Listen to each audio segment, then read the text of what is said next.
Today I read an article that was talking about the principle of caution fatigue. So in the midst of the pandemic, we're all in a kind of a cautionary mode and have been for months. And that creates emotional and spiritual fatigue. It can even create physical fatigue, where we're worried about contracting the virus or passing the virus on, or protecting those whom we love, or caring for those who are particularly vulnerable, or leading organizations, churches, businesses, those kinds of things. So months in, caution fatigue begins to happen, where the idea of the article was that fear no longer is a motivator or begins to diminish in its power, and so we don't take as many precautions, maybe we don't wash our hands as much or wear a mask as much, and don't worry as much about social distancing or things like that. And so this fatigue is real, certainly, and it can create, a sense of not worrying too much anymore, but to be vigilant, I think, was the idea of the article. And in regards of how you feel about that, or maybe it's a spectrum of how worried people are, but I think the fatigue is real. And I heard from a friend the analogy of if you have an empty glass and that's your kind of emotional capacity or stress capacity maybe for the day, and normally you have mostly an empty glass, maybe a little bit at the bottom, depending on your season of life or what's going on. And so you would just slowly fill it up for the day. Different things come at you and you're dealing with it, but you don't necessarily get up to the top or overflow. And so you don't have these big outbursts emotionally of anger or fear or depression or annoyance or exasperation, whatever.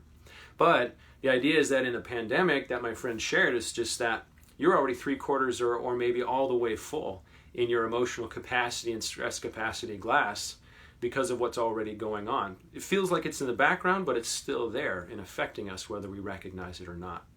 And so we have a pandemic, but on top of that, we have the unrest in our city and our nation due to the killing of George Floyd, and it just highlights all of the other unjust killings that have happened and the injustices systemically that are going on and the protests associated with it. So these things just add up on top of each other. And so we start every day maybe with a full glass in that emotional capacity. And so then a personal thing happens, or just little things throughout the day can just make these outbursts in our lives. And so I think those are just realities, the fatigue emotionally, spiritually, even physically from the current circumstances, and the weariness and the caution fatigue that can happen as we are months into a pandemic and just experiencing a lot of the challenges.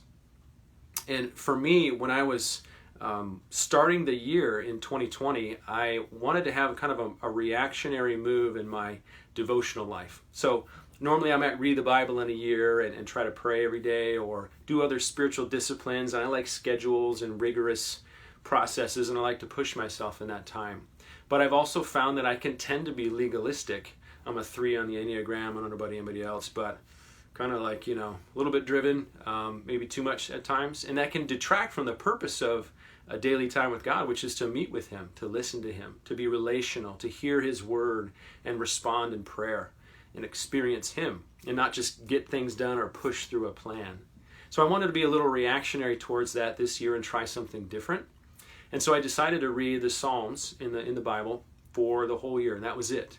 And if I only get through 150 of them or just all of them, one a day or one every 2 days, fine.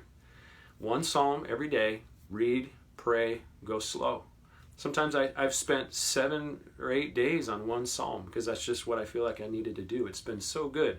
But I didn't have any idea how refreshing and helpful it would be when the pandemic hit and all just the challenges we've experienced. God has been so comforting to me through the Psalms. And particularly the language in the Psalms that is of like lament or crying out to God in desperation or being thirsty and hungry for Him or just being weak and needy never really connected with me before. I always saw like the promises of God and the bigness of God in the Psalms as just the things that I connected with more and prayed about. But in this season, I've been clinging to those cries for desperation and for God to move and to act and relying on Him for His strength and His power, because I just feel tired and weak and weary very often.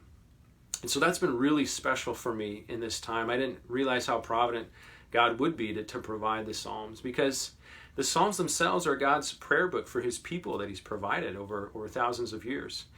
for helping us to experience and know him, certainly, but it expresses the whole range of human emotion that we could imagine. Any emotion that we're experiencing, we can find a phrase or an experience that one of the psalmists is going through and is expressing in prayer to God. So it's not just some author, but it's actually the words of God preserved for God's people to relate to him and to pray with him and experience him. And that's been so good for me.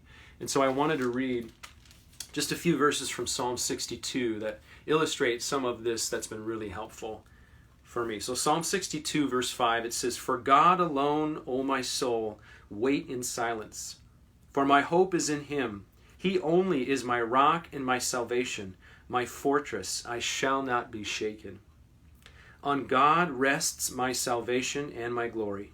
My mighty rock, my refuge is God." Verse 8, "Trust in him at all times. O people, pour out your heart before him. God is a refuge for us." That's just been so comforting to me, that kind of idea that God is a rock, is a fortress, as a refuge, and I can run to him and pour out my heart before him and rely on him. And in any circumstance, I can come to him and trust him.